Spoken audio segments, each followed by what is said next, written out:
Hello बच्चों, कैसे हो सब? बढ़िया। स्वागत है आपका सबका साइंस की इस मज़ेदार दुनिया SWF क्लासेस में। आज हम डिस्कशन करेंगे विज्ञान। ठीक है, बोर्ड क्लास कक्षा 10 की विज्ञान के बारे में अपन डिस्कशन करेंगे।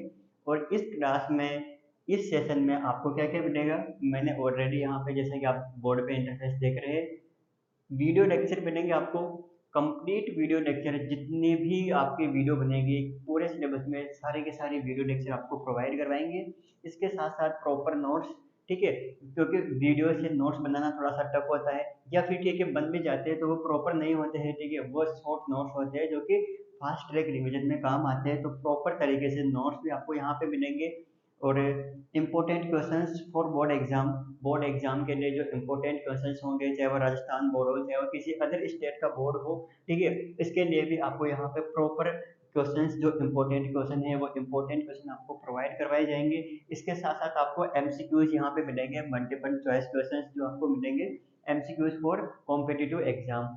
जो भी मेरे दोस्त, ठीक है, जो भी मेरे भाई बहन हैं, छोटे बड़े, वो जो भी अगर किसी भी कॉम्पिटिटिव एग्जाम की तैयारी कर रहे हैं, अगर उस कॉम्पिटिटिव एग्जाम में बोर्ड एग्जाम का जो ये वाला टॉपिक है प्रकाश, जिसको अपन वहाँ पे प्रकाशिकी भी आता है काफी बार, प्रकाशिकी या फिर प्रकाश, वो सभी इस लेक्चर को देख सकते हैं। तो मेन तो जो ये लेक्चर मैं आपको प्रोवाइड करवा रहा हूँ, ये बोर्ड एग्जाम की दृष्टि से मैं आपको प्रोवाइड करवा रहा हूँ, जहाँ पे पूरे प्रॉपर नोट्स होंगे। इसको पढ़ के आप प्रैक्टिस क्वेश्चंस को करके फिर आप एक कॉम्पिटिटिव एग्जाम के लिए भी तैयार हो सकते हो। ठीक है, तो ये सारा सिस्टम है, आपको फ्री ऑफ कॉस्ट मिलेगा।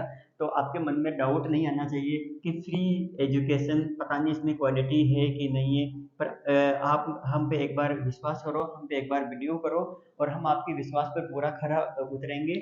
और जो आपको जो भी एजुकेशन आपको प्रोवाइड करवा रहे हैं, एकदम फिक्स क्वालिटी एजुकेशन होगी। इसमें कोई भी संदेह नहीं होगा, चाहे वो बोर्ड एग्जाम की दृष्टि से हो या फिर कॉम्पिटिटिव एग्जाम की दृष्टि से हो। ये जो सारा सिस्टम है, वीडियो लेक्चर आपको हमारे चैनल पे मिल जाएंगे। और ये नोट्स है, एमसीक्यूज क्वेश्चन है, इंपॉर्टेंट क्वेश्चन है, इनके जो लिंक है मैं आपको डिस्क्रिप्शन में डाल दूंगा। यहाँ से आपको सारी ये जो सारा सिस्टम है, ये आपको यहाँ से टेलीग्राम पे उपलब्ध हो जाएगा। ठीक है, तो अपन ज़्यादा टाइम वेस्ट नहीं करते हैं और अपने सेशन को आगे बढ़ाते हैं। मैंने एक वीडियो इस पे पहले से अपलोड कर दी है, तो जिसने भी वो वीडियो नहीं देखी है, मैं आपसे रिक्वेस्ट करूंगा कि आप वो वीडियो देखो, देन फिर आप इस वीडियो पे आओ। ठीक है, तो मैं बात कर रहा था विज्ञान में, अपना जो चैप्टर था वो था प्रकाश। ठीक है, चैप्टर का नाम था अपना प्रकाश।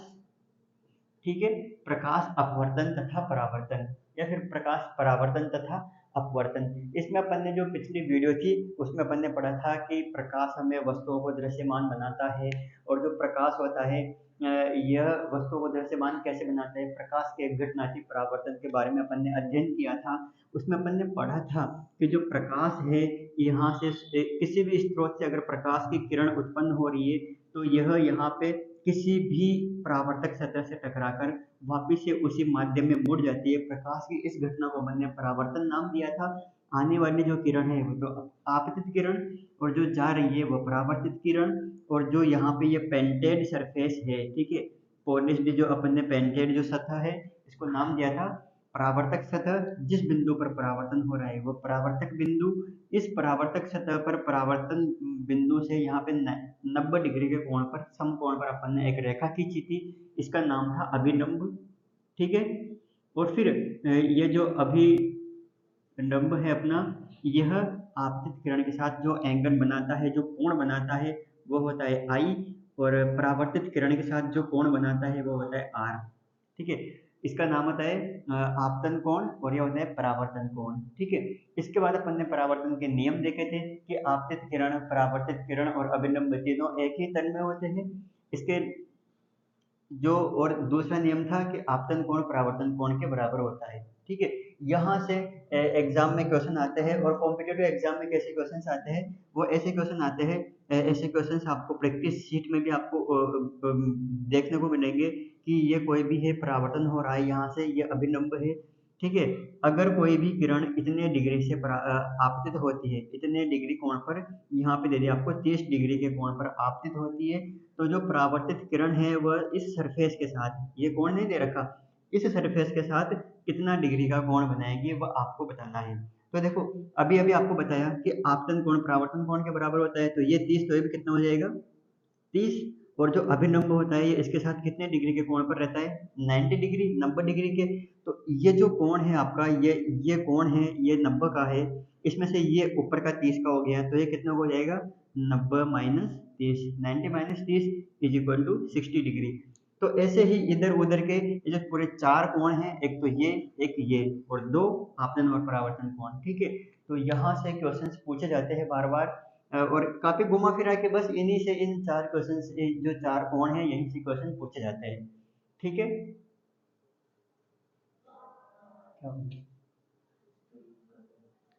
इसके बाद है अब देखो अगर ये आपतन कोण परावर्तन कोण के बराबर होता है तो ये तो नियम है, पर जो मैं अब आपको बता रहा हूँ ये नियम नहीं है।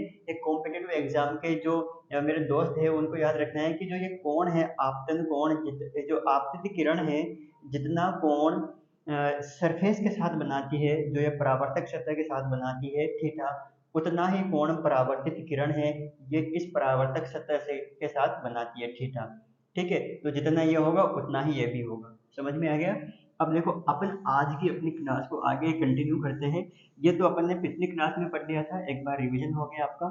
अब देखो आज की इस क्लास का अपना जो फर्स्ट जो टॉपिक है वो जो टॉपिक एकदम बेसिक टॉपिक जो आगे पूरे चैप्टर में अपने काम आएगा, बिंब क्या होता है। ये दो शब्द आपने सुने होंगे और परेशान भी करते होंगे, ठीक है। एक तो बिंब होता है, एक होता है प्रतिबिंब।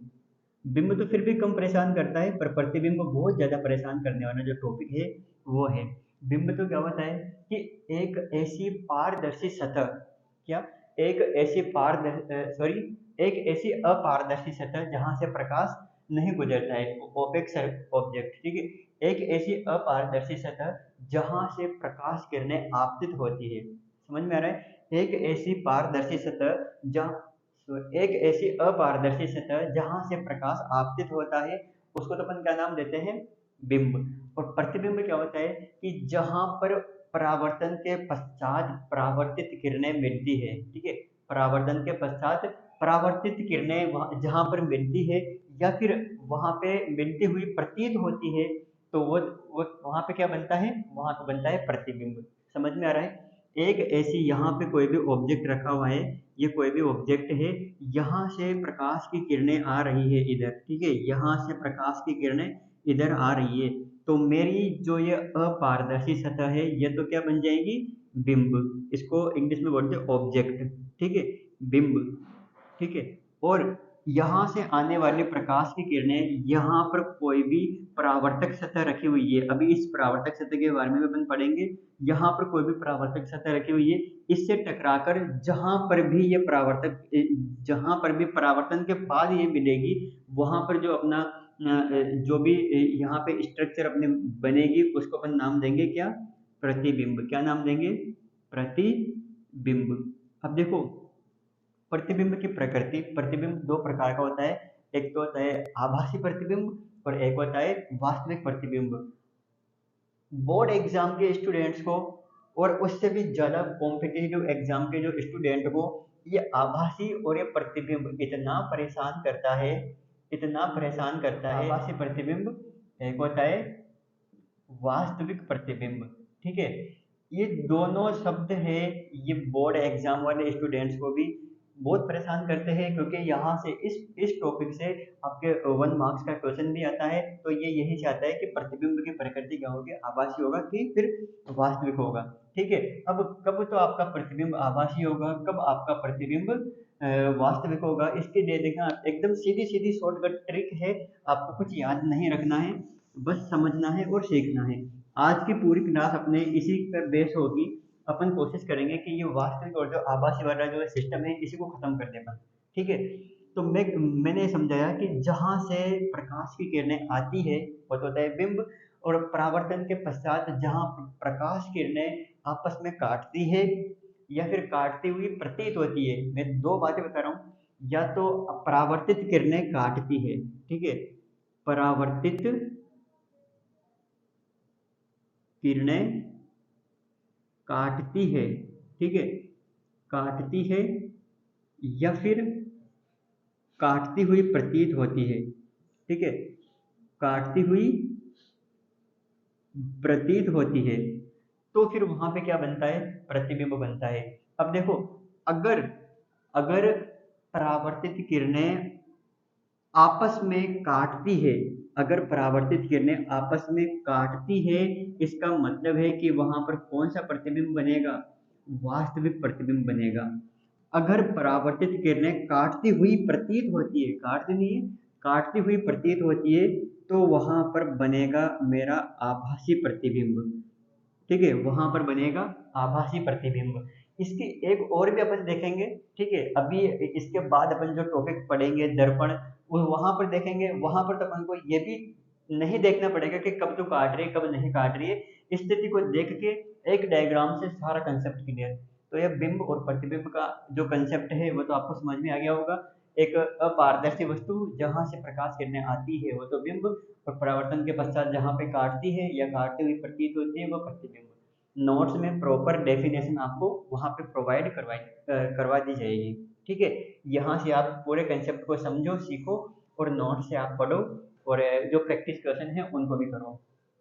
इसके बाद जो अपना जो टॉपिक आता है, अपना टॉपिक है दर्पण। क्या है, दर्पण। बहुत सारे स्टूडेंट दर्पण नहीं, दर्पण, ठीक है। दर्पण क्या होता है कि ये दो प्रकार का होता है। क्या होता है, कितने प्रकार का होता है दर्पण, दर्पण दो प्रकार का होता है। एक तो होता है समतल दर्पण, ठीक है, और एक होता है गोलीय दर्पण, ठीक है। अब इन दोनों में क्या फर्क होता है, ठीक है, इन दोनों में क्या फर्क होता है, तो देखो, एक मिनट, अपन बात कर रहे हैं दर्पण। पहले तो अपन इसकी परिभाषा देखते हैं। दर्पण क्या होता है कि अगर मेरे पास कोई भी पारदर्शी वस्तु है, कौन सी वस्तु, पारदर्शी वस्तु है, उस पारदर्शी वस्तु, कांच वगैरह हो सकता है वो, ठीक है, उसके अगर मैंने एक तरफ क्या कर दिया, पेंट कर दिया, पारदर्शी वस्तु के एक तरफ पेंट या फिर पॉलिश करने के बाद जो अपन को जो युक्ति प्राप्त होती है वो क्या होती है, दर्पण। अब जैसे कि ये जो कांच है, ठीक है, ये दर्पण नहीं है, अभी ये आपको दिख रहा होगा, ठीक है, ये कांच है, इसके आर पार अपन आराम से देख सकते हैं। तो ये क्या हो गया, पारदर्शी वस्तु। अगर इसके एक तरफ मैं पेंट कर दूं, पॉलिश कर दूं, वो भी किसकी मेरे को पेंट करनी है। यहाँ पे भी पूछते हैं कि किसी भी कांच को दर्पण बनाने के लिए किसकी पेंटिंग करते हैं, तो जो अपन पॉलिश करते हैं वो होती है AgNO3, ठीक है, सिल्वर नाइट्रेट की, या फिर वो होती है एल्यूमिनियम की, ठीक है। अगर ये पारदर्शी वस्तु है, इस पारदर्शी वस्तु के एक तरफ मैं अगर पेंट कर दूं, ऐसे ये दूसरा है, ठीक है, इसके एक तरफ अगर मैं पेंट कर दूंगा, ठीक है, तो फिर इसकी क्या होगी, जो दूसरी सतह होगी, ये दूसरी सतह प्रकाश की किरणों को परावर्तित कर देती है। तो जो युक्ति मेरे पास अब प्राप्त हुई, यही क्या होती है, दर्पण। अब इसमें पेंट करने के बाद अपन अपना सुंदर सा चेहरा, इसमें अपना सुंदर सा मुखड़ा अगर हो सुंदर सा, तो उसमें देख सकते हैं, बाकी गंदा भी दिखा देगा वो, ठीक है। यही एकमात्र युक्ति है इस संसार में जो असलियत दिखाता है। बाकी कैमरे वगैरह तो पता नहीं क्या क्या कर देते हैं, ठीक है, जो भी है अपन उसमें देख सकते हैं। तो किसी भी पारदर्शी वस्तु के एक तरफ पेंट करने के बाद जो मेरे को प्राप्त होती है युक्ति, वही क्या होती है, दर्पण। अब एक तो होता है समतल दर्पण, एक होता है गोलीय दर्पण।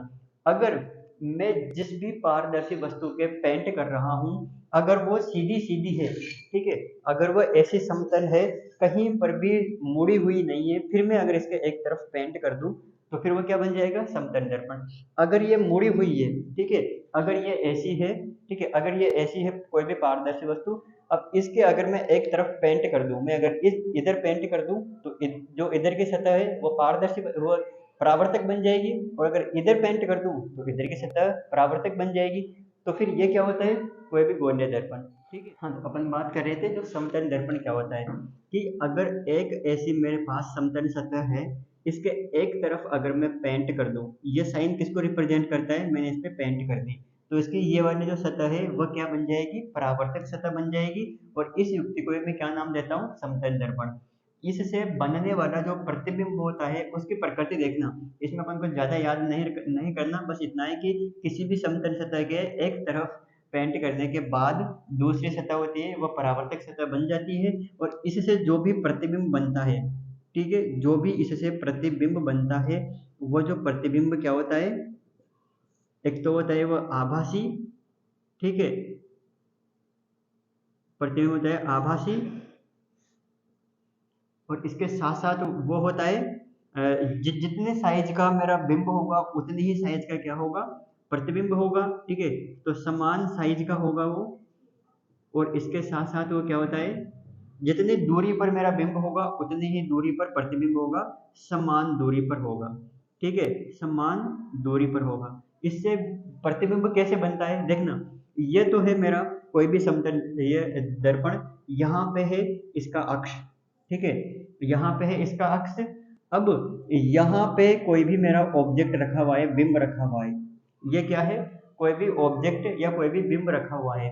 अब मैंने अभी आपको पढ़ाया था कि अगर यहाँ ये कोई भी परावर्तक सतह है, अब यहाँ पे परावर्तक सतह के आगे समतल दर्पण, यहाँ से प्रकाश की किरण आएगी और वो इधर जाएगी परावर्तन के बाद, ठीक है, ये आपतित किरण और ये परावर्तित किरण वो इधर जाएगी, और ये क्या होता है, एक अभिनम्ब। अगर मैं इस किरण को इधर अभिनम्ब की तरफ झुकाऊं, यानी कि आपतन कोण को मैं अगर कम करूं, तो परावर्तन कोण भी कम होगा कि नहीं होगा, क्योंकि परावर्तन का नियम क्या क्या कहता है कि जितना आपतन कोण उतना ही परावर्तन कोण। तो एक कंडीशन ऐसी आएगी, जब अगर मैं आपतित किरण को अभिनम्ब के ऊपर से ही मैं अगर गिराऊं, तो वापिस परावर्तन के बाद अभिनम्ब से ही जाएगी वो, ठीक है। तो सेम यही कंडीशन कि अगर मैं यहाँ से, यहाँ ऊपर टॉप से मेरे बिंब से यहाँ पे एक 90 डिग्री पर, 90 डिग्री पर, यानी कि अभिनम्ब के अनुदिश कोई भी किरण आपतित करवाऊंगा, तो परावर्तन के बाद भी वो कहाँ से, इससे ही जाएगी वापिस से, ठीक है। एक किरण तो ये होगी। सेकंड क्या है, ये होता है इसका ध्रुव। अभी अपन जब उसको पढ़ेंगे पूरा प्रॉपर तरीके से पढ़ेंगे, इसमें तो इतना ही है, इसमें तो आपके ये भी नहीं है, ठीक है। अब क्या है, यहाँ पर ध्रुव पर आपतित किरण परावर्तन के बाद उतने ही डिग्री के कोण से वापस से परावर्तित हो जाती है, ठीक है, जितने कोण से आई उतने ही कोण से वापस से परावर्तित हो जाती है। अब इसको भी और समझेंगे। अब क्या है, मैंने क्या कहा था, जहां पर परावर्तित किरणें आपस में काटती है या फिर काटती हुई प्रतीत होती है, तो क्या बनता है, प्रतिबिंब। अब एक तो परावर्तित किरण ये है जो इधर जा रही है वापस से, ठीक है, एक परावर्तित किरण ये है, ठीक है। क्या ये आपस में इधर कभी भी काटेगी क्या, नहीं काटेगी। एक तो इधर जा रही है, एक इधर जा रही है, ठीक है, कभी नहीं काटेगी। तो अगर मैं इनको पीछे बढ़ाऊंगा, इसको मैं इसी रास्ते अगर मैं पीछे बढ़ाऊं, ठीक है, इनको अगर मैं इसी रास्ते में पीछे बढ़ाऊंगा, तो फिर ये कहाँ है, ये मेरे कुछ यहाँ पे काटते हुए मुझे प्रतीत होगी। तो ये क्या है, जितनी दूरी पर मेरा बिंब था उतनी ही दूरी पर मेरा प्रतिबिंब बन गया, जितना बड़ा मेरा बिंब था उतनी ही दूरी पर मेरा प्रतिबिंब बन गया। और मैंने क्या कहा, काटती हुई प्रतीत हो रही है, ये काट नहीं रही। अगर ये काटती तो ये आप आगे की ओर काटती, पर मैंने पीछे बढ़ाया, यानी कि यहाँ पे काटते हुए प्रतीत हो रही है, इसलिए क्या बन गया, आभासी। और वास्तविक और आभासी को देखने की और एक और भी ट्रिक है, उसको भी बताएंगे। तो ये चीज समझ में आ गई कि समतल दर्पण से जो भी मेरा प्रतिबिंब बनेगा वो एक तो आभासी होगा, यानी कि दर्पण के पीछे की ओर बनेगा, समान साइज का होगा, मैंने आपको बता दिया, समान दूरी पर होगा, बना के भी आपको बता दिया। आपको कुछ लग रहा हो आगे पीछे, तो जब आप प्रॉपर स्केल की सहायता से बनाते हैं तो पूरा प्रॉपर बनता है। यहाँ पे आपके समतल दर्पण का जो पोर्शन था, एक स्टार्ट भी हो गया और खत्म भी हो गया, इतना ही था, ठीक है, समझ में आ गया। अब इसके बाद है गोलीय दर्पण। इसके बारे में अपन नेक्स्ट वीडियो में चर्चा करेंगे, और पूरा प्रॉपर तरीके से इसमें जो प्रतिबिंब का बनना, प्रतिबिंब कैसे बनते हैं, उसकी क्या प्रकृति होती है, आभासी, क्योंकि कॉम्पिटिटिव एग्जाम में यहाँ से कम क्वेश्चन आते हैं, जबकि यहाँ से ज़्यादा क्वेश्चन आते हैं। बोर्ड एग्जाम में भी यहाँ से क्वेश्चन आता है कि वह आपको कुछ भी बिंब की स्थिति दे देगा, उसके बाद फिर वो प्रतिबिंब की प्रकृति पूछेगा, प्रतिबिंब की स्थिति पूछेगा, या फिर उसका किरण आरेख पूछेगा जो यहाँ पे बनाया है। अब ये तो सबसे आसान होता है, इसमें तो कोई नियम भी नहीं होता, और ये 10th की बुक में भी नहीं है, ये तो मैंने आपको बता दिया। काफी बच्चों के डाउट होता है कि सभी इसी को बता देते हैं, इसको कोई नहीं बताता, तो मैंने आपको बता दिया ये चीज़, ठीक है। अब इसके बारे में अपन पढ़ेंगे नेक्स्ट वीडियो में। तब तक आप इस वीडियो को पढ़ो, रिवाइज करो, इसके जो भी क्वेश्चंस है इससे रिलेटेड वो सारे क्वेश्चंस करो, और जो आपको लिंक दी है वहाँ से आप नोट्स देखो, और आपकी नोटबुक है उसमें नोट करो। और तब तक के लिए आप हमेशा हंसते रहो, मुस्कुराते रहो। Thank you.